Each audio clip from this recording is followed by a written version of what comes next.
Sir,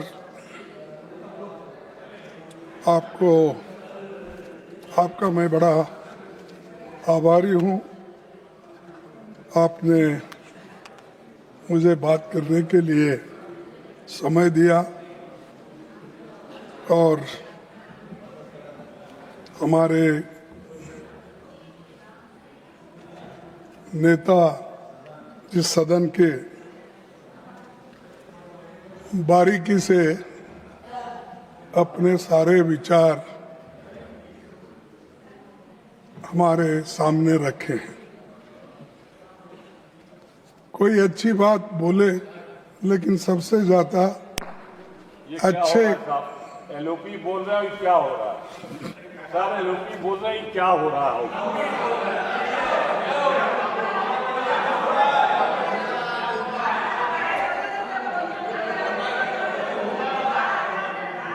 sir,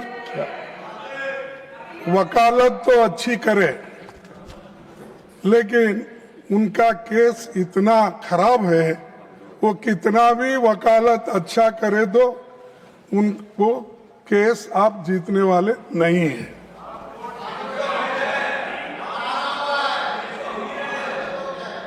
क्योंकि देश की हालत आपने इतना खराब कर दिए है, इसको कोई दुरुस्त करता नहीं है। अब हम देखेंगे आगे आने वाले दिनों में क्या हो। सर, सभापति जी, आपका आभार। 6062 शब्दों का विस्तृत भाषण इस सरकार ने तैयार करवाया है, पर कई अहम सवालों पर अभिभाषण मौन है।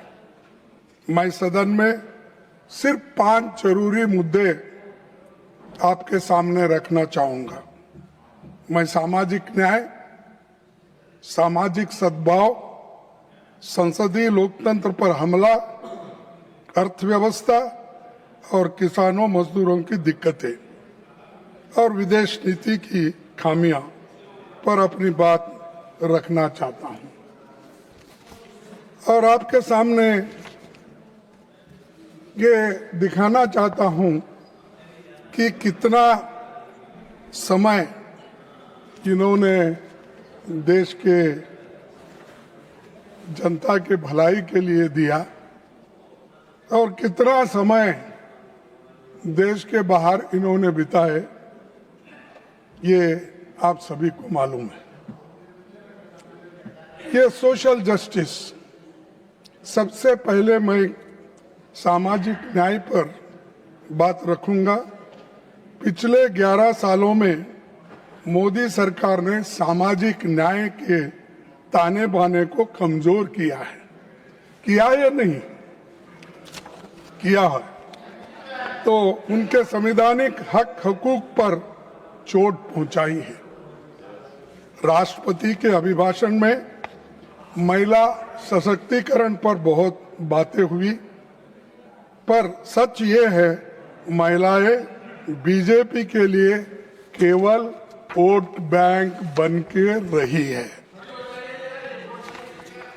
अगर मोदी जी वाकया महिलाओं का नेतृत्व को आगे लाना चाहते हैं, तो वे सबसे पहले महिला आरक्षण एसीटी तुरंत लागू करके इस पर कंडीशन नहीं लगाते। अगर आपको उनके बारे में उनको शक्ति देना है, एम्पावरमेंट करना है, तो आप ये बिल पास कर सके, उसको लागू कर सकते हैं। अरे आप कहते हो एक, करते हो एक, तो इसीलिए ये कंडीशन लागू नहीं करते। इससे जनगणना के नाम पर आपने किया, इसको आगे ढकला। आज से 100 साल पहले जब महिलाओं को वोट का अधिकार भी नहीं था और हमारे देश में भी 78 साल तक वोटिंग का अधिकार महिलाओं को नहीं था, तब कांग्रेस ने अपने पार्टी के नेता सरोजिनी नायडू को कांग्रेस अध्यक्ष चुना गया। है आपके पास कोई एग्जाम्पल? आज भी नहीं है। इंदिरा गांधी के प्रधानमंत्री बनने के भी 60 साल पूरे हो गए। इनके जैसी कई महान महिलाएं सशक्तिकरण की मिसाल बनी। बीजेपी ने अब तक किसी महिला को अध्यक्ष नहीं बनाया है। आरएसएस ने 100 साल में किसी महिला को अपना नेतृत्व नहीं सौंपा है।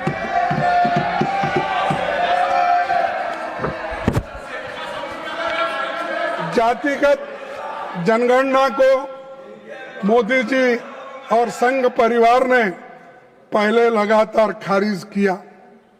सुप्रीम कोर्ट में हल्फनामे में असहमति जताई। जब विपक्ष ने लंबा आंदोलन किया तो मजबूरी में सरकार को मानना पड़ा और घुटने टेकने पड़े, तब ये आगे शुरू हुआ। सर, लेकिन ये काम कैसे पूरा होगा, इसका अब तक कोई रोड मैप नहीं है। न विपक्षी दलों से सलाह ली, न विशेषज्ञों से बात हुई और न ही राज्य सरकारों से कोई परामर्श किया गया। सभापति जी, देश में कमजोर तबकों का, खास तौर पर दलित, आदिवासी, अल्पसंख्यकों को, महिलाओं पर लगातार अत्याचार बढ़ रहे हैं। सभापति जी, कांग्रेस की सरकारों में एससी एसटी समुदाय के आर्थिक विकास के लिए कई कदम उठे।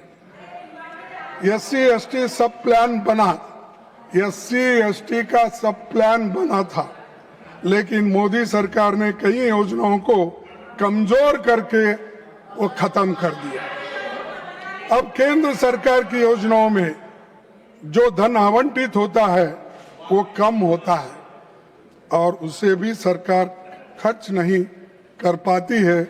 और मैं उसके 2-3 उदाहरण आपके सामने देता हूं। प्रधानमंत्री अनुसूचित जाति अभ्युदय योजना, नाम अच्छे रखते हैं कि लोगों को नाम अच्छा लगे, वो भी खास करके हिंदी में वो नाम रखने से नड्डा साहब भी खुश होते हैं, क्योंकि उनके पास तो हिंदी अच्छी बोली जाती है और वो भी शायद नाम अच्छा काम खराब, ये चलो। तो प्रधानमंत्री अनुसूचित जाति अभ्युदय योजना, इसमें 41.59 का अंडर यूटिलाइजेशन है। ये मेरे नहीं, उनके इकोनॉमिक्स इसमें। और इतना पैसा आपने अंडर यूटिलाइज किए, क्या भलाई आप करने वाले हैं? खूब बोलते हो खूब, लेकिन काम नहीं करते। Sir, prime minister young achievers scholarship में क्या हुआ? 31.51% का अंडर यूटिलाइजेशन हुआ। पोस्ट मैट्रिक स्कॉलरशिप में 5.660, यानी कम से कम 6,360 करोड़ में आपने कम से कम 40-50 करोड़ रुपए की कमी की और अंडर यूटिलाइजेशन हुआ उसका। इसका जिम्मेदार कौन है? बातें बहुत बोलते हैं, ये आंकड़े बताते हैं, ये मेरे आंकड़े नहीं, आप जो देते हैं उन्हीं आंकड़ों को लेकर मैं बात यहां पर आपके सामने पेश कर रहा हूं। सभापति, अनुसूचित जातियों, जनजातियों और महिलाओं के खिलाफ अपराध लगातार बढ़ रहे हैं। आंकड़े आप लोग छिपाते रहते हो। अगर आपके आंकड़े आप देखेंगे सोशल जस्टिस के डिपार्टमेंट से हो या क्राइम रिकॉर्ड ब्यूरो से हो, अगर आप मंगाएंगे आपको मालूम होता आंकड़े बढ़ रहे हैं या घट रहे हैं। सबको पता है कि हर अपराध दर्ज नहीं होता। डर, दबाव और व्यवस्था की नाकामी के कारण असंख्य मामले कभी सामने नहीं आ पाते हैं, क्योंकि गांव में डरते हैं लोग जो ये केस अगर रजिस्टर हुआ हमको गांव में रहने देते या नहीं। ये मुश्किल से अत्याचार भी अगर होता है अपने मर्यादा को डर के महिलाएं और SC ST उनको सपोर्ट नहीं रहने की वजह से वो डर के वो भी लोग पुलिस तक नहीं जाते। हर घटना रिपोर्ट नहीं होती, इस कारण जातिगत हिंसा करने वालों की करने वालों का और उनको प्रोत्साहन मिल रहा है। सर, आजादी के बाद हमारे सामने दो सबसे बड़े लक्ष्य थे। समान न्याय पर आधारित सामाजिक व्यवस्था खड़ी करना और देश को एक संसदीय लोकतंत्र बनाना। आपने 11 सालों में दोनों पर बुलडोजर लगाए और आपकी सोच में संविधान नीचे और मनुस्मृति ऊपर। पिछले सालों में सरकार संविधान के 4 स्तंभों को जस्टिस, लिबर्टी, इक्वालिटी और फ्रेटर्निटी पर चोट आपने लगा दी और ये आप कर रहे हैं और संविधान को खत्म करने की आपकी योजना है। ये इस दिन में आपको मैं सामने रख रहा हूँ। MNREGA, national food security act, forest rights act, right to education, right to information और लैंड एक्विजिशन एक्ट जैसे कानूनों को भारतीय संविधान में निहित directive principles of state policy article 36 से लेकर आर्टिकल 51 तक ध्यान में रखते हुए बनाया गया। ये राइट बेस्ड थे सब, चाहे मनरेगा हो, फूड सिक्योरिटी हो, एजुकेशन हो, हेल्थ हो, ये सब हमने बनाया। और आपने क्या बनाया? एक मुद्दा लेते वही बार बार बोलने का। अरे ये तो राइट बेस्ड है, कभी हमारे लीडर्स बोले नहीं। श्रीमती सोनिया गांधी जी, मनमोहन सिंह जी, इसको सबको डायरेक्टिव प्रिंसिपल्स को हक के रूप में लाके जनता की भलाई के लिए उन्होंने किया। आपने क्या किया? इसको उखाड़ फेंक दिया। और आप हमेशा यही बात करते हैं, आपने क्या किया, आपने क्या किया, तुमने क्या किया, यही किया। जो हमने बनाया उसको बिगाड़ना। हमने रेल ट्रैक डाला, तुमने भगाया एक रेल। बोलने लगे तो ये वंदे मातरम, वंदे भारत, वो स्पेशल ट्रेन, स्पीड ट्रेन।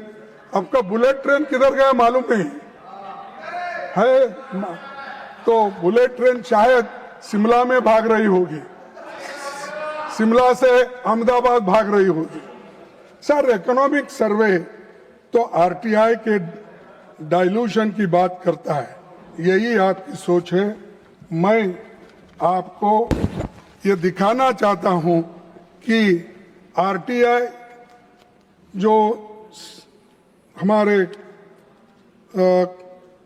ये है उसमें ये लिखा गया है, unless carefully planned RTI risks becoming an end in itself with disclosure celebrated regardless its contribution to better governance।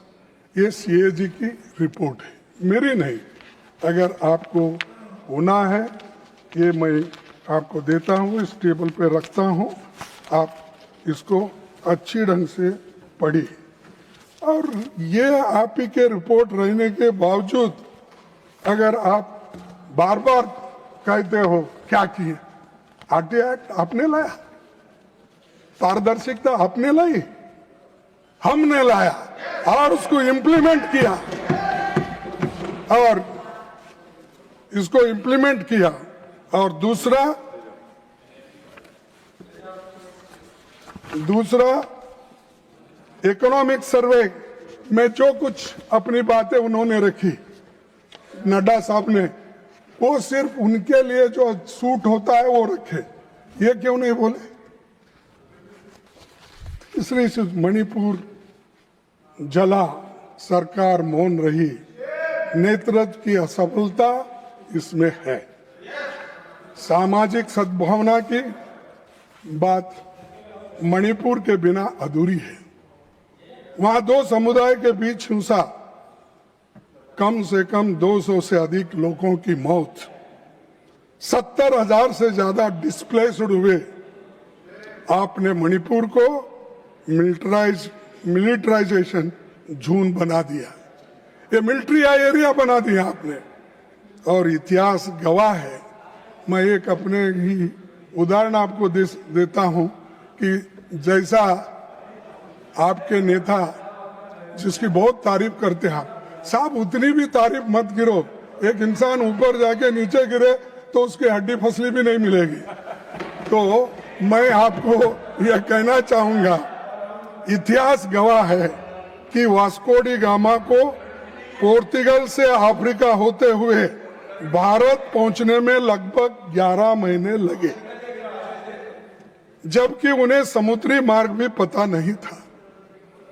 Christopher Columbus को स्पेन से नॉर्थ अमेरिका पहुंचने में करीब 2 महीने लगे, और लेकिन इतनी बड़ी मानवीय त्रासदी और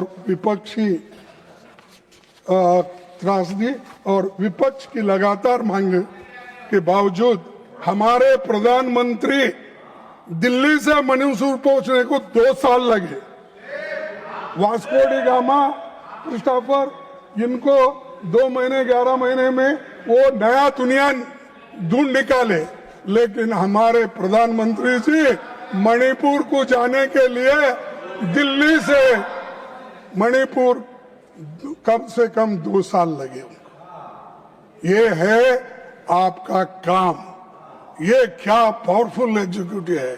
क्या आपको गरीबों के बारे में चिंता है, देश के बारे में चिंता है, नॉर्थ ईस्ट कंट्रीज के बारे में चिंता जताते हो।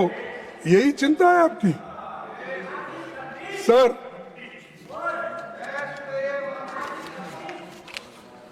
और मैं और भी बताना चाहता हूं सर, कम्युनल जहर और भारत की आत्मा पर हमला, सर सामाजिक सद्भाव के लिहाज से देश बेहद खतरनाक दौर से गुजर रहा है।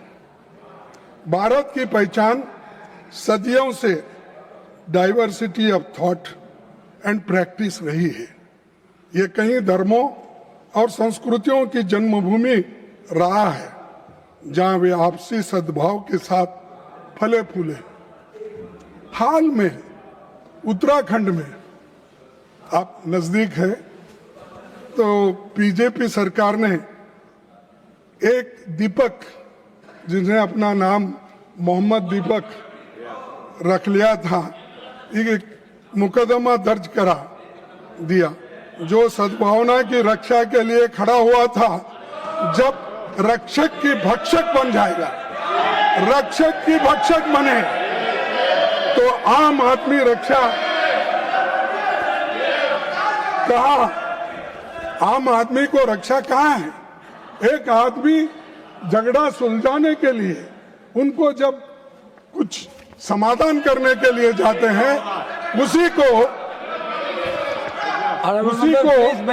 आप धमकी देते हो, मारते हो, खत्म करते हो। ये इसका नाम, इसीलिए मैं कहता हूं, सहिष्णुता आपके पास नहीं है। आप सिर्फ पोलराइजेशन की पॉलिटिक्स करते हो, वोटों के लिए लड़ते हो और बड़े बड़े भाषण करते हो, सिर्फ पोलराइजेशन के लिए, देश के लिए नहीं। सर, भाजपा के एक मुख्यमंत्री, मैं उनका नाम नहीं लेना चाहता हूं इस जबान से, क्योंकि इतना ऐसा तो इंसान मैं नहीं देखा। एक मुस्लिम समुदाय को निशाना बनाकर दिए गए बयान पूरे लोकतंत्र के लिए खतरे की घंटी है। और ये मुख्यमंत्री हमेशा पोलराइजेशन की बात करता है, हर एक को झगड़ा लगाता है, हर एक जगह मुसलमानों के खिलाफ बात करता है। भाइयों, देश में सेलेक्टिव टारगेटिंग,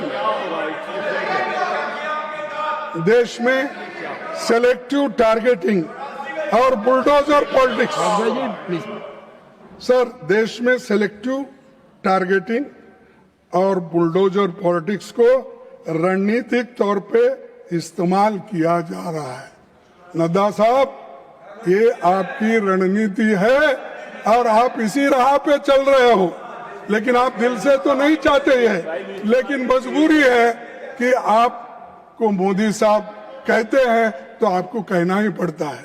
तो इसीलिए मैं आपसे विनती करूंगा सर, अरे मैं 60 साल में मेरा ही एक अलग उसूल है, मैं करते जा रहा हूं। सभापति जी, मध्य प्रदेश, ओडिशा, दिल्ली, छत्तीसगढ़ और केरल आदि राज्यों में चर्चेस पर भी हमले हो रहे हैं और क्रिसमस पर हमले बढ़ जाते हैं। सर मोदी जी केरल में चुनाव आने पर चर्च की प्रार्थना में जाते हैं, दिल्ली में जाते हैं, प्रार्थना में भाग लेते हैं, पर उन पर होने वाले अत्याचार, हमलों पर खामोश रहते हैं, मौन रहते हैं। सर, माइनॉरिटीज के खिलाफ objectionable, inflammatory and divisive speeches को बढ़ावा दिया जा रहा है। ईसाइयों और मुसलमानों के खिलाफ जहर उगले बिना उनको खाना हजम नहीं होता आपको। इसीलिए मैं कहना चाहता हूं, कम से कम आपके लोगों को बोलिए ऐसा जहर उगालना बंद कर देना। अरे आपको पावर मिला है, उसका ठीक ढंग से इस्तेमाल करो, उसके बजाय पोलराइजेशन के लिए, वोटों के लिए जहर मत दे दो लोगों को और देश मत तोड़ो। और इसके बजाय आप अपना खुद आप सोचिए इसके बारे में। बीजेपी का प्रवक्ता बनने के क्वालिफिकेशन ये है इनके पास, हेट स्पीच। जो ज्यादा मुसलमानों के, ईसाइयों के खिलाफ बोलेगा वो बड़ा बहादुर आदमी इनमें है, बड़ा ज्ञानी आदमी और बड़ा वो क्या है, इनका प्रोटेक्टर बनता है। वो गालियां देना एक ही काम होगा, औरत हो मर्द हो, वो क्या उसमें कोई फर्क नहीं, उनका प्रवक्ता है। सर, इससे देश की छवि के नुकसान पहुंच रहा है और साथ ही कॉन्स्टिट्यूशन का कोर वैल्यूज भी कमजोर हो रहे हैं। हमें तकलीफ है कि राष्ट्रपति जी, जिन्होंने गरीब और कमजोर तबके की पीड़ा को खुद देखा है, उनके अभिभाषण में इस गंभीर चिंता की कोई झलक नहीं है। मैं अभिभाषण पे ही बोल रहा हूं, नड्डा साहब, हमें तकलीफ है कि राष्ट्रपति जी, जिन्होंने गरीब और कमजोर तबके की पीड़ा को खुद देखा है, समझा है, उनके अभिभाषण में इस गंभीर चिंता की कोई झलक नहीं दिखती, क्योंकि आपने जो कहा, जो लिख के दिया, वही पढ़ना पड़ता है, वही उन्होंने पढ़ा। क्या आप विकसित भारत नफरत और विभाजन की बुनियाद पर खड़ा करना चाहते हैं? और अगर ऐसी ही आपका रवैया रहा, देश आज ना कल आपको देश के टुकड़े करने के लिए आप ठहरे हुए हैं, ये मैं कहना चाहता हूं। अब संविधान और संसद के प्रति इनकी सोच पर चंद बातें करूंगा। संसद में शॉर्ट नोटिस क्वेश्चन कभी एडमिट किया सब? हाफ एन आवर डिस्कशंस और प्राइवेट मेंबर बिल्स अब अहमियत नहीं रखते, जबकि ये हथियार आम जनता की पीड़ा और ज्वलंत मुद्दों को सदन में लाने का माध्यम है। इसीलिए मैं आपको वो भी इस सदन के सामने रखूंगा कि किस ढंग से आप ये बिल्स को discussion, half an hour discussions को शॉर्ट नोटिस, कैसा आप अलाउ ही नहीं करते डिस्कशन के लिए। तो इसीलिए मैं डिटेल में नहीं जाना चाहता हूं। मैं यहाँ पर वो बना के लाया हूं। आपने क्या यूपीए टाइम में 3004 half an hour discussion, half an hour discussions admitted 30, half an hour discussion held 19। NDA सरकार के जमाने में 66 half an hour discussions filed और उसमें half an hour discussions admitted 3, चर्चा 2। और एक बार पढ़ो। तो ये आपका काम है, ये भी मैं सदन के सामने रखना चाहता हूं। और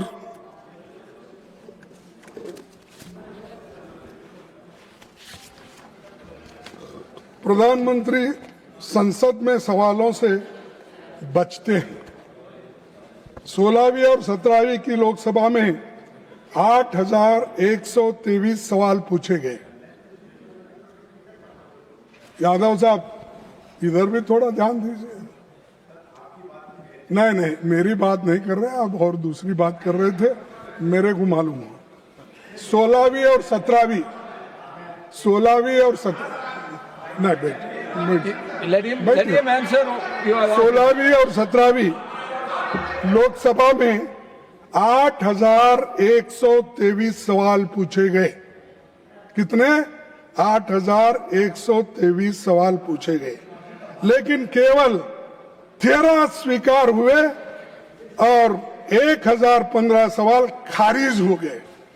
क्या डेमोक्रेसी है, क्या चर्चा है? आप लोग चर्चा नहीं करते, यहां पर गड़बड़ करते हो। यह है आपका उत्तर, ये है चीजें। ये डेमोक्रेसी के खत्म करने के लिए आपने कर रहे हो, क्या डेमोक्रेसी को प्रोटेक्ट करने के लिए और प्रमोट करने के लिए कर रहे हो? मुझे बताइए सर।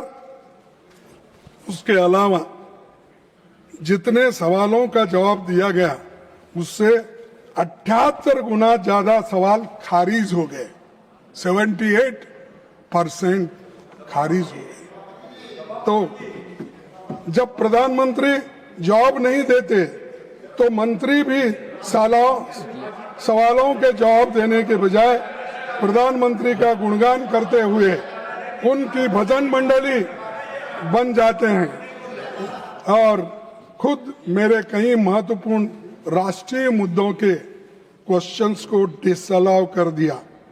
उदाहरण के तौर पर वो मैं यहाँ पर आपको बताऊंगा, लेकिन वक्त की कमी होने की वजह से मैं आपको इतने सब जो है, आपने किस ढंग से इन क्वेश्चंस को बोलिए, हमारे प्रश्न को बोलिए, यहाँ से उन्होंने खत्म कर दिया। और एक statehood for Jammu and Kashmir या 6th शेड्यूल फॉर लद्दाख जैसे मुद्दों पर सवालों को हाइपोथेटिकल बोलकर खारिज कर दिया गया। अरे जम्मू कश्मीर को स्टेटहुड दो, या हाइपोथेटिकल है?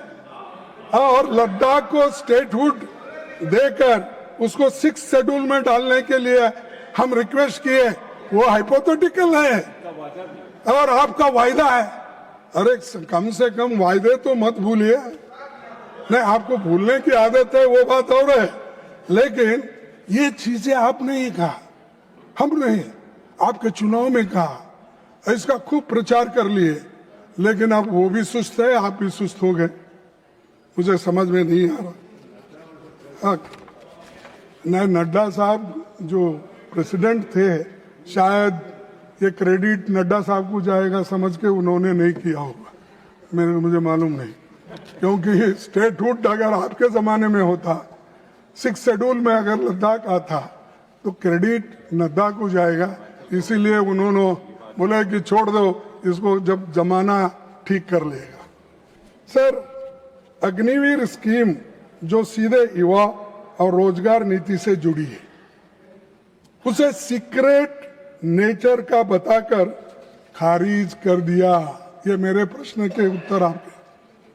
सर, जब मैंने मणिपुर में डिस्प्लेस्ड लोगों के पुनरावासन पर संसद में प्रश्न पूछा, तो उससे मैटर बिफोर कोर्ट बताकर उसको खारिज कर दिया। संसदीय जवाबदेही से बचना संसदीय विशेषाधिकार का उल्लंघन ही नहीं, लोकतंत्र को खत्म करने का एक नया तरीका आपने ढूंढ लिया है। तो मैं आपसे चाहूंगा कि आप सही माने में इस देश में डेमोक्रेसी को टिकाना चाहते हैं और सबको मदद करना चाहते हैं, ये पहले प्रश्न के उत्तर आप देने का सीखिए। दूसरी, ये सरकार मनमाने तरीके से देश पर नए कानून थोपना चाहती है, इसीलिए तमाम विधेयक जबरदस्ती पारित किए जाते हैं और यहाँ तक कि विपक्ष की मांग के बावजूद उन पर न तो चर्चा होती और छानबीन के लिए उसको कमिटियों में भेजते हैं, चाहे स्टैंडिंग कमेटी हो, जॉइंट कमेटी हो, सेलेक्ट कमेटी हो, कहीं नहीं भेजते, सब रिजेक्ट करते हैं। अरे आपको मेजॉरिटी का इतना अहम है, गर्व है, तो ये गरीबों के ऊपर मत चलाइए, डेमोक्रेसी को खत्म करने के लिए उपयोग मत करो। आपको मैदान खुला है, आप भाग रहे भागो, कहां तक भागेंगे हम देखेंगे। यूपीए सरकार के कार्यकाल 14 और 15 लोकसभा में 455 में से 315 विधेयक संसदीय समिति को भेजे गए। और एक बार पढ़ो, 455 में से 315 विधेयक संसदीय समिति को भेजे गए। और आपके सरकार में, वर्तमान सरकार में 421 में से केवल 77 विधेयक ही संसदीय समिति को भेजे गए। 77, इवन 19%। ये है आपकी डेमोक्रेसी, ये है आपकी नीति और ये है आपको बढ़ावा देने का तरीका। और राष्ट्रपति ने सबका साथ, सबका विकास, सबका विश्वास, सबका प्रयास, क्या अच्छा कोटेशन है ये, हाँ क्या बात है। लेकिन संसद में न तो सबका विश्वास बना लिए और न सरकार ने प्रयास किया एक करने के लिए, कोई प्रयत्न उन्होंने नहीं किया। लेकिन बोलते तो ये है कि सबका साथ, सबका विश्वास, सबका प्रयास, ये बातें रखते हैं, काम तो करते हैं। सर, नॉन एनडीए रूल्ड राज्यों में राजभवन बीजेपी आरएसएस के दफ्तर बन गए हैं। राज्यपाल केंद्र सरकार के एजेंट की तरह काम कर रहे हैं। संविधान के आर्टिकल 154 के अनुसार राज्यपाल राज्य का कार्यकारी प्रमुख होता है और उनसे अपेक्षा की जाती है कि वो सभी मामलों में मंत्रिपरिषद की सलाह पर ही कार्य करे।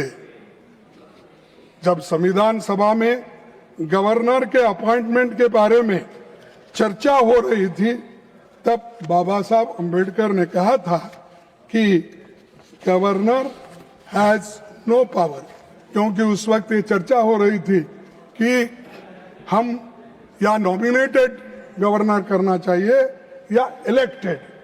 तब सभी ने फिर बाद में माना कि नॉमिनेटेड होना, इलेक्टेड न हो। तब उस वक्त की बात है, उन्होंने कहा कि सम्मति से जो कुछ भी वहां पर निर्णय हुआ तो मैं उसका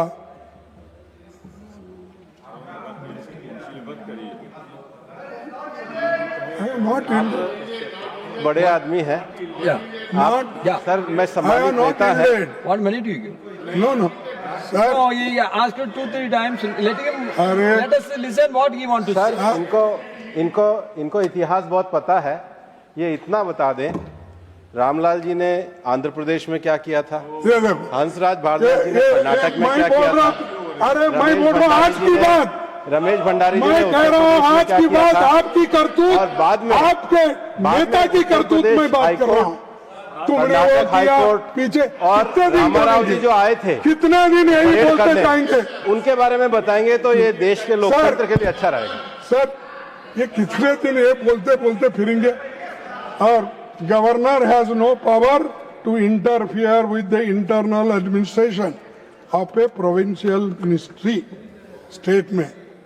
सर कर्नाटक, तमिलनाडु और केरल हर जगह राज्यपालों ने कैबिनेट से पारित भाषणों से इनकार किया है। क्या साहब आप क्या आपने कभी ऐसा इनकार करते हैं? गवर्नमेंट का कोई स्टेटमेंट है, उन्होंने पढ़ने दी है हमने। अभिभाषण भी जो होता है प्रेसिडेंट का वो पढ़ते हैं, हमको मालूम है उसके पीछे किसका हाथ है, कौन किसने बोला, क्या क्या आपने कहा, वही लिखते हैं। सर मैं जिक्र करना चाहता हूं कि कर्नाटक विधानसभा से पारित हेट स्पीच बिल जो सद्भाव की दिशा में एक बड़ा अहम बिल था, उसे रोक दिया गया। और भारतीय संविधान ने लोगों को अवसर की समानता से लेकर जीविका अधिकार दिया। आरएसएस बीजेपी के मन में बराबरी की बात कभी नहीं है। उनकी सोच अमीरों और अमीर बनाना और गरीब को और गरीब बनाना। वर्ल्ड इनइक्वालिटी रिपोर्ट 2026 के अनुसार भारत में टॉप 1% के पास देश की लगभग 40% संपत्ति है। टोटल वेल्थ सिमट चुकी। और टॉप 10% 2/3 यानी 65% है हाउस होल्ड असेट्स के मालिक। और मैं कहूँगा इनकम के स्तर पर भी टॉप 10% के अकेले 58% नेशनल इनकम ले जा रहा है, जबकि बॉटम 50% सिर्फ 15% पे छोड़ दिया गया। 50% लोग, सिर्फ 15% असेट उनके पास है। क्या इस इनइक्वालिटी को आप दूर करने में लगे हैं? हमारे को बोले गरीबी हटाओ, आपने क्या किया, आवास क्या किया। मेरे को बताइए, ये तो मेरा रिपोर्ट नहीं है, ये तो आप अभी रिपोर्ट करते ना, मोदी जी का वर्ल्ड इकोनॉमिक रिपोर्ट, वो रिपोर्ट पढ़े आप। मैं पढ़ रहा हूं वर्ल्ड इनइक्वालिटी रिपोर्ट। हाँ पढ़। तो आपकी ग्रोथ की सोच पसंदीदा चुनिंदा पूंजियों के लिए मेहनतकश लोगों की दिक्कतों से आपका कोई मतलब नहीं। यही आपका विकसित भारत है और यही आपकी सोच है। सभापति जी, जब मोदी जी गुजरात के मुख्यमंत्री थे, उस दौरान रुपए की गिरावट की तुलना तत्कालीन प्रधानमंत्री डॉक्टर मनमोहन सिंह जी की उम्र से किया तो आपकी उनकी उम्र कितनी है उतना मनी वैल्यू है। ऐसा विडंबना करके आपने उनको इंसल्ट करके बात करते थे जब आप चीफ मिनिस्टर ऑफ गुजरात थे। आज मैं पूछना चाहता हूं कि ये है मोदी जी की उम्र को बहुत पहले पार कर, आज की जो 92 रुपीज है, ये तो मोदी जी के उम्र को पार करके चले गई। नहीं साहब, ये तो पार करके चले गए। और उस वक्त तो आप मनमोहन सिंह की बात करते थे, और इसीलिए और उस वक्त ये भी आप कहते थे कि इतिहास के पहली बार $1.92 का हो गया है, पर मोदी जी को देश की इज्जत की कोई चिंता नहीं है। उस वक्त चिंता थी क्योंकि वो अपोजिशन में थे, उस वक्त चीफ मिनिस्टर थे, तो देश की इज्जत के बारे में बात करते। भाई कहाँ गए आप भी? तो ये मैं आपको बताना चाहता हूं कि एक तरफ सभापति जी नौजवानों की पीड़ा से इस सरकार को कोई मतलब नहीं। उनकी पीड़ा कम करने का सबसे आसान रास्ता ये था कि सरकारी वैकेंसी तो कम से कम भरे। लेकिन आज केंद्र सरकार में 9.7 लाख से अधिक पद खाली है।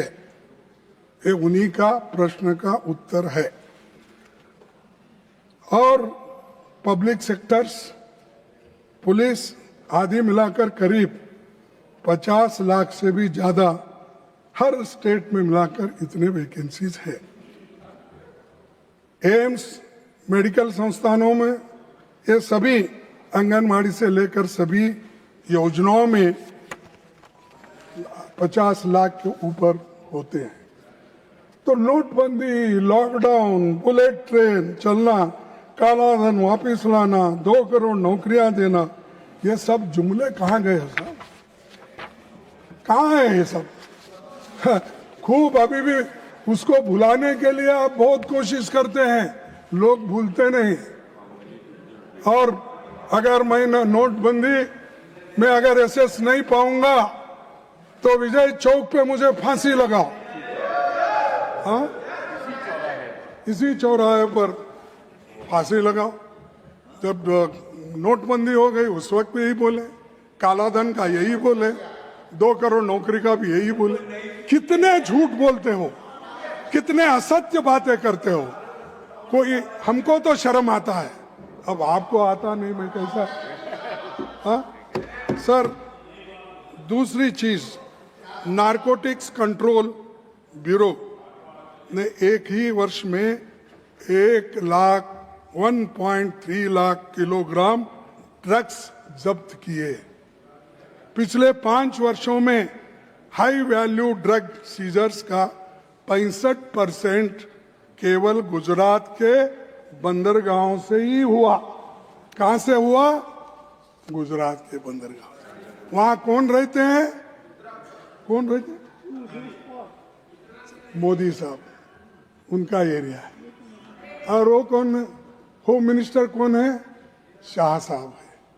अरे ये गांधी जी का प्लेस है, गांधी जी की जगह है, उस जगह और आप बड़े अपने आप को पावरफुल समझते हो। कहां गई आपकी मर्दानगी? कहां गई? आप रोक नहीं सकते नारकोटिक का, आप रोक नहीं सकते निशाबंदी को।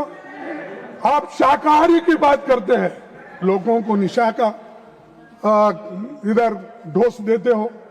सर, प्रधानमंत्री जी और गृह मंत्री जी के गृह राज्य में इतनी बड़ी मात्रा में नशीले पदार्थ पहुंच रहे हैं, ये किसके पोर्ट से? ये किसके पोर्ट से? अरे ये अदानी के पोर्ट से आते हैं।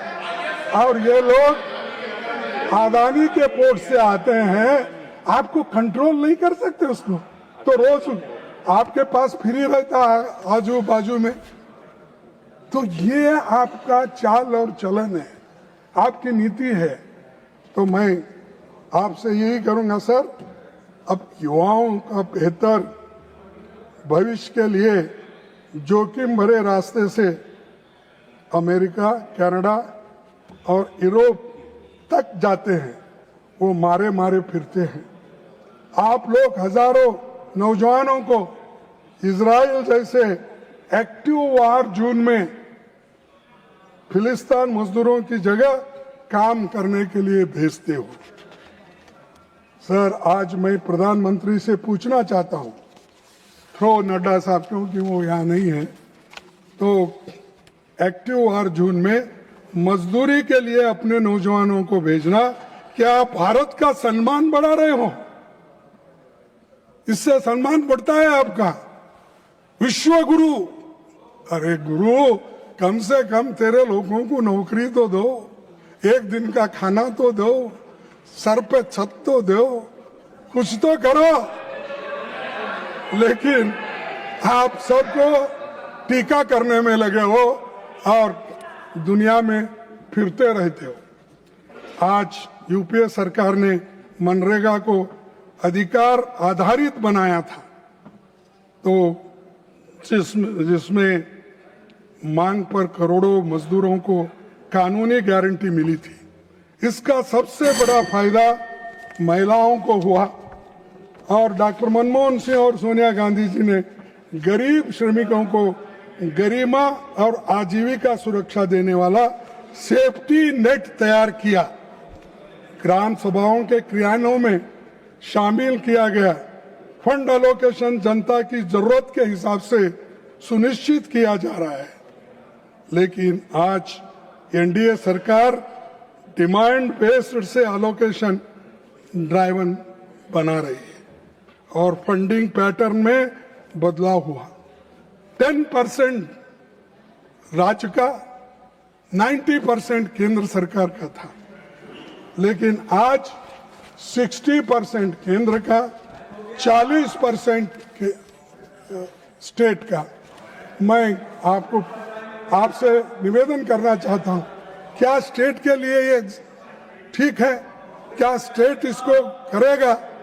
तो ये है इनका कि स्टेट वाले के पास उतनी शक्ति नहीं है, तो खास करके हिमाचल में तो कुछ भी शक्ति नहीं है क्योंकि वहां पर रेवेन्यू नहीं मिलता। उत्तराखंड जैसे और गरीब जितने भी गरीब स्टेट्स है वहां पर मिलना मुश्किल है, लेकिन इन्होंने ठोक दिए 40% आप दो, क्योंकि वो 40% देंगे नहीं, 60% छोड़ेंगे नहीं यहाँ से। तो इसीलिए मैं आपको ये निवेदन करना चाहता हूँ, जो मनरेगा का एक्ट है उसी को रहने दो। अगर आप नया एक्ट लगाएंगे तो मैं समझता हूँ ये मजदूरों के खिलाफ है, गरीबों के खिलाफ है, किसान मजदूर के खिलाफ है, महिलाओं के खिलाफ है। ये मेरा कहना है और ये राइट टू वर्क छीन ले रहे हैं आप। इसीलिए मैं आपसे ये आपके सामने ये बातें रख रहा हूँ। और मनरेगा का मूल स्वरूप भी आपने बदल डाला। हमारी मांग है कि गांधी जी के नाम पर तो कम से कम राइट टू वर्क फिर से बहाल होने दो। बहुत टोका टोकी हो रही है। ये फिर प्राइम मिनिस्टर हाल के महीनों में सरकार ने लेबर कोड को जोर शोर से प्रचार किया। आप लेबर मिनिस्टर भी थे। ये सच है जो आपने लाया लेबर कोड? मानते हैं? दिल से बोलिए। तो नहीं बोलेंगे, क्या बोलेंगे? वही कि मजदूरों के खिलाफ बोलेंगे? सर, सच्चाई ये है, आजादी से पहले और आजादी के बाद बने वे सभी श्रम कानून जो मजदूरों के भविष्य की गारंटी थे, आपने अपने चंद कॉरपोरेट मित्रों को लाभ पहुंचाने के लिए उस कानून को, लेबर कानून को खत्म कर रहे हैं। और छठवीं सीमा 100 से बढ़ाकर 300 कर्मचारियों कर देने से भारत की 80% से अधिक फैक्ट्रियां अब बिना सरकारी अनुमति कर्मचारियों को निकाल सकती है। और पहले ज्यादा लेबर इंटेंसिव काम था, लेकिन हमारे पास मशीनें ज्यादा आ गई है। जब मशीनें ज्यादा आने से लेबर और भी घटता है, लेकिन आपके दिमाग में नहीं आ रहा कि हम 300 से घटाकर 100 करना ये कितना उचित है। और आप ये हैंडलूम्स का तो आपको मालूम है, अब वो इलेक्ट्रिसिटी आने से, मशीनरी आने से, वहाँ जितने लोग पहले हैंडलूम में काम करते थे या खादी भंडार में काम कर, वो सब घट के जाए। तो ये जो लेबर कोड है, इस लेबर कोड ये मजदूरों के खिलाफ है, आम जनता के खिलाफ है। इसीलिए इसको पहले 8 घंटे काम करना, ये जो था उसी को वैसा ही रखना चाहिए। और सर, और एक मैं कहूँगा कि ये दूसरा चीज है कि यूनियन को दबाना। और आपका यूनियन, बीजेपी का यूनियन यही चाहता है, वो आपके खिलाफ स्टेटमेंट तो देता है लेकिन बाहर नहीं आता, क्योंकि उसको कोई तो लड़ना कोई तो लड़ने दो, मेरे को फायदा जो होता वो ठीक है। सर, डॉक्टर बाबा साहब अम्बेडकर ने जब वो वाइसराय एग्जीक्यूटिव काउंसिल में लेबर मेंबर थे, उन्होंने भारत में पहली बार 8 घंटे काम का नियम बनवाया था, जो तब 14 घंटे था। तब ब्रिटिश गवर्नमेंट में वहां के लोगों को 8 घंटे का था, लेकिन यहाँ के लोगों को 14 घंटे का था। तब उन्होंने लेबर मेंबर के नाते, उन्होंने उस वाइसराय काउंसिल के मेंबर के नाते उन्होंने कहा कि आपको 8 घंटे और हमको 14 घंटे, ये हम मानते नहीं। उन्होंने 8 घंटे ही रखवाया और मिनिमम वेजेस एक्ट उसी वक्त शुरू हो गया। उसके बाद डॉक्टर अंबेडकर द्वारा रखी गई नींव को खत्म कौन कर रहे हैं? बार बार उनका भी नाम इलेक्शन में लेते हो, आप ही खत्म कर रहे हो। जो मजदूरों को मिलने का हक है उसको कुचल रहे हो, यूनियन को कुचल रहे हो। अरे एक तरफ गरीबों की बात करते हो और दूसरे तरफ आप उनको खत्म करने की बात करते हो। सर, मैं 11 साल पहले अच्छा दिन का वादा आपने किया था, लेकिन आज प्रदूषण की धूम में अच्छे दिन दिखाई नहीं दे रहे। प्रदूषण इतना है कि वो आपके अच्छे दिन कहाँ हैं वो दिख रहा ही नहीं। आपको दिख रहा है? सर, 11 साल की नाकाम नीतियों का नतीजा यह है कि लोग अब जीने के लिए हवा खरीदने को मजबूर हो गए हैं। 90,000 करोड़ का एंटी पॉल्यूशन डिवाइसेस का बाजार खड़ा हो गया है। ईज ऑफ बिजनेस की बात करने वाले ईज ऑफ ब्रीदिंग नहीं दे पा रहे। तो इसीलिए मैं आपसे यही कहूंगा कि आपके गलतियों को छुपाने के लिए आप इधर उधर की बात मत करो, सीधा आओ। भाई गलती है, इसको सुधार लेंगे कहो, लेकिन उधर आप देखना नहीं चाहते। सभापति जी, संसद सत्र चल रहा है।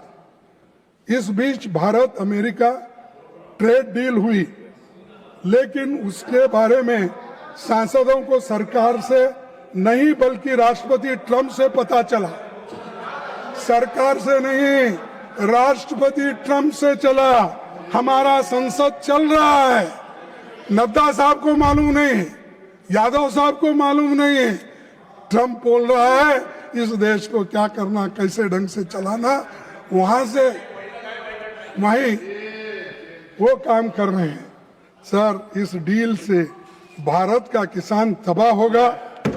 अमेरिकी एग्रीकल्चर सेक्रेटरी ब्रूक रोलिंस ने कहा, new US India deal will export more American farm products to India's massive market, lifting prices and pumping cash into rural America। यानी अमेरिका के रूरल लोगों को, एग्रीकल्चरिस्ट को फायदा इससे मिलता, ये एग्रीकल्चर मिनिस्टर वहां कहते हैं। अरे तुम हमारे एग्रीकल्चरिस्ट को, हमारे फार्मर्स को यहां से कुचल दे रहे हैं, उनको खत्म करना चाहते हैं। हाँ, और जीरो क्या है टैरिफ, जो इंपोर्ट होता है उसको जीरो टैरिफ, और हम जो कुछ बेचते 18 है। 18 तो किए हैं, अभी आया नहीं, 25 से 18। लोग कुछ भी रहने दो। तुम किसानों के हित में काम कर रहे हो या किसानों के खिलाफ काम कर रहे हो? एक बार हमको बहुत उन्होंने तो कहा कि उनको भी थोड़ा बिजनेस से इंटरेस्ट है। जो हमारे कॉमर्स मिनिस्टर है उनको थोड़ा बिजनेस से इंटरेस्ट है।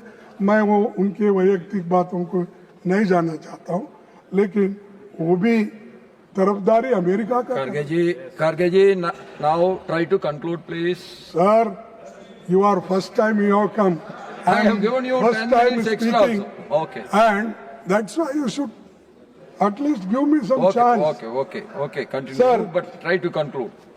Yes, sir. Bharat America trade deal हुई, लेकिन उसके बारे में सांसदों को सरकार से नहीं बल्कि राष्ट्रपति ट्रंप से पता चला। ये संसद का अपमान है। इस डील से भारत का किसान तबाह हो गया।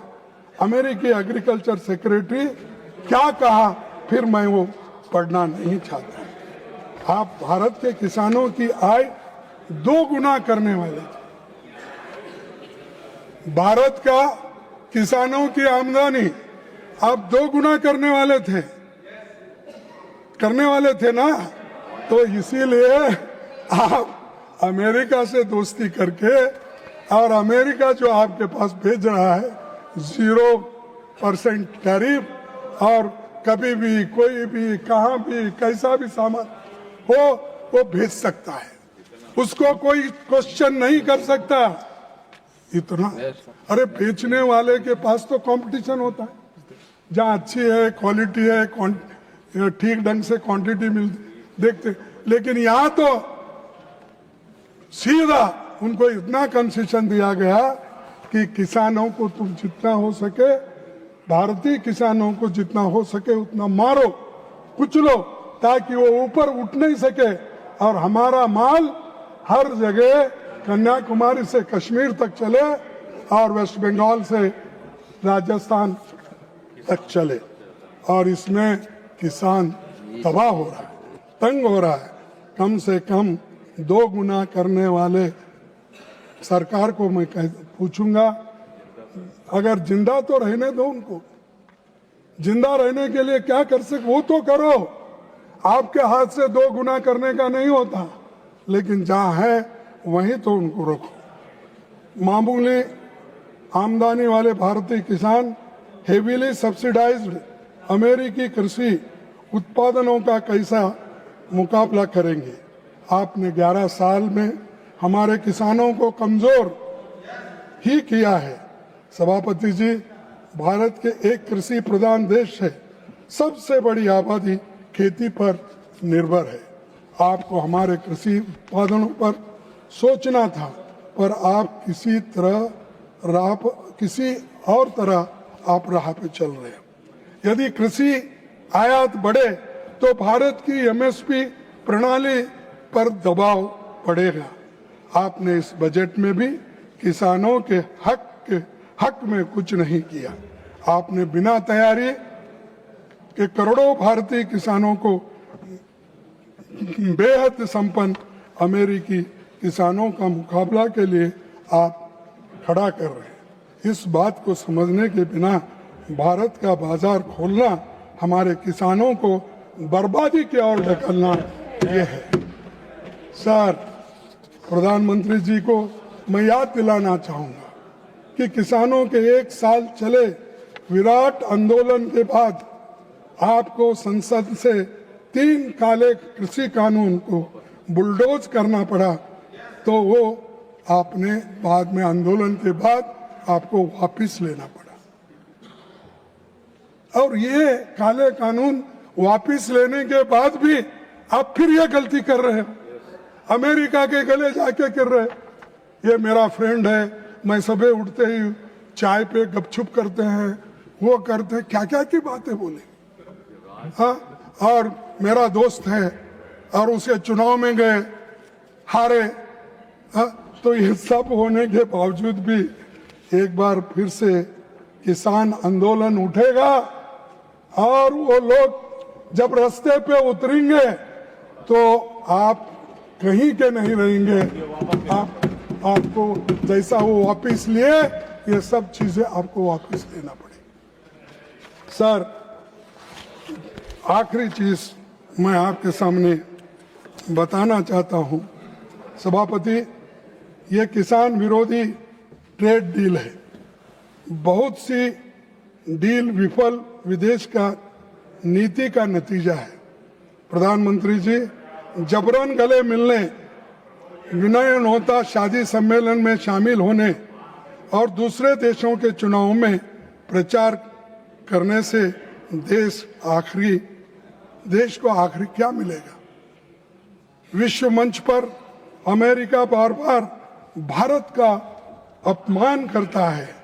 राष्ट्रपति ट्रंप दावा करते हैं कि उन्होंने भारत पाक युद्ध को ट्रेड की धमकी से रोका और मोदी जी ने उन्हें खुश करने के लिए रूसी तेल आयात घटाया, बंद कर दिया।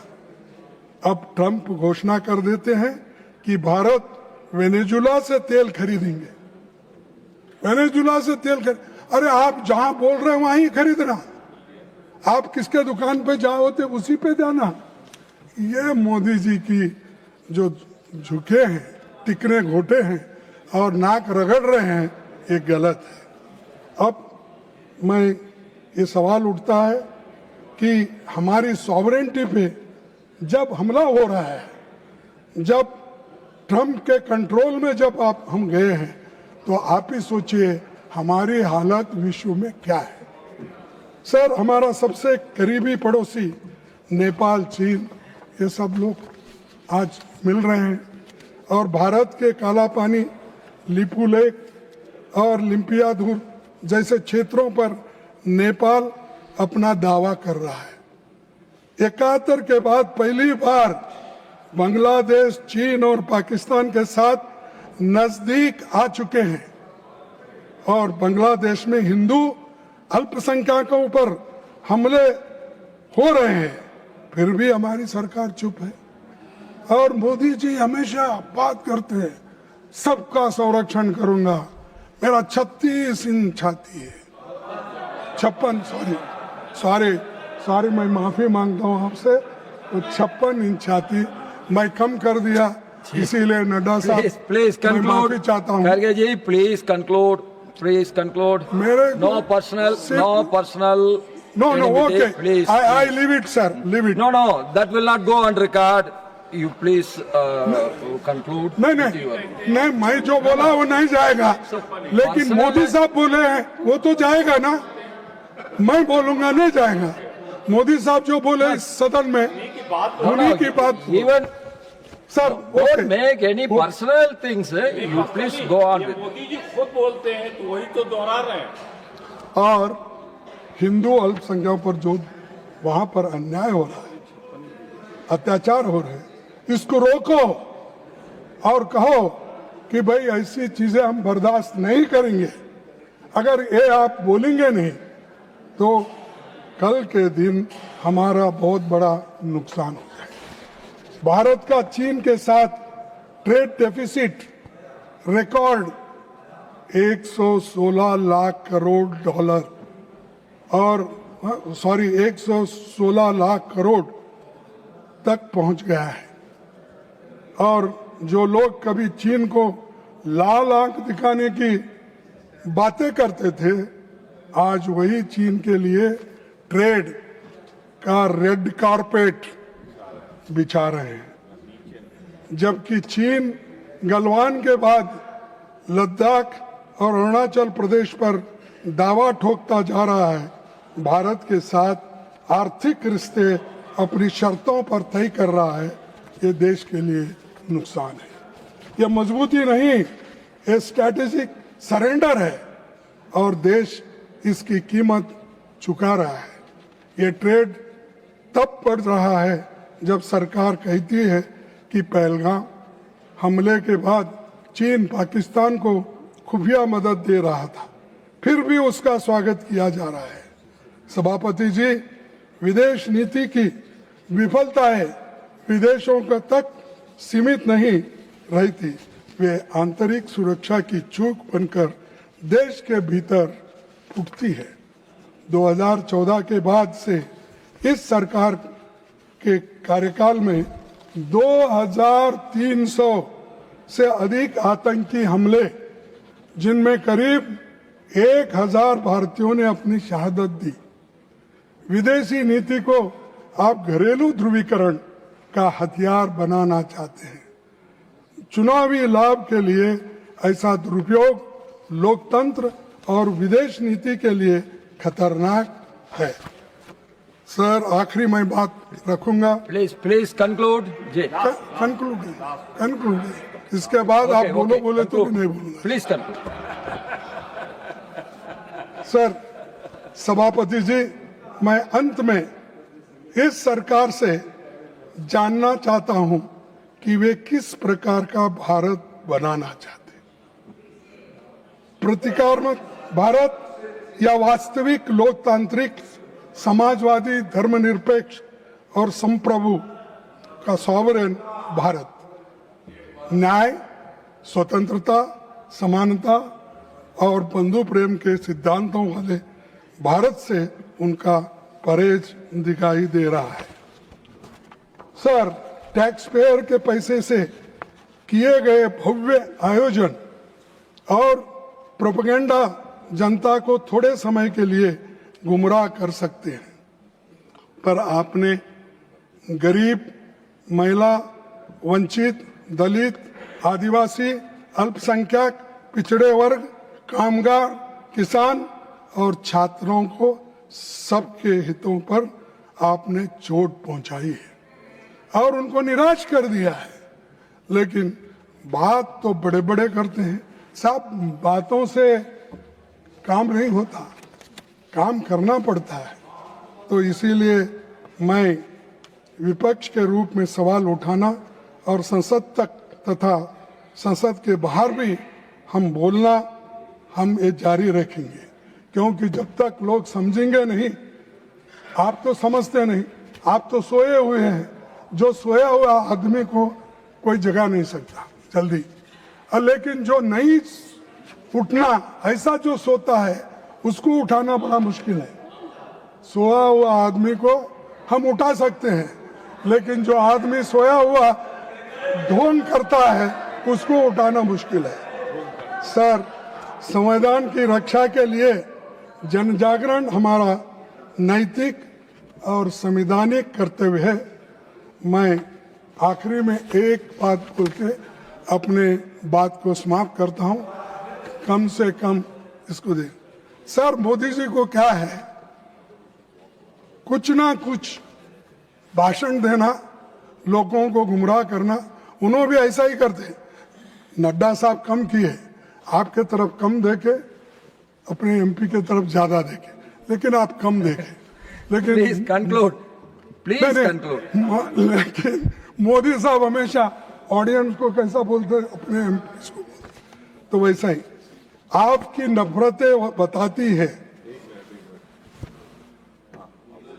आपकी नफरतें बताती है कि आपको प्यार की जरूरत है। आपकी नफरतें बताती हैं कि आपको प्यार की जरूरत है।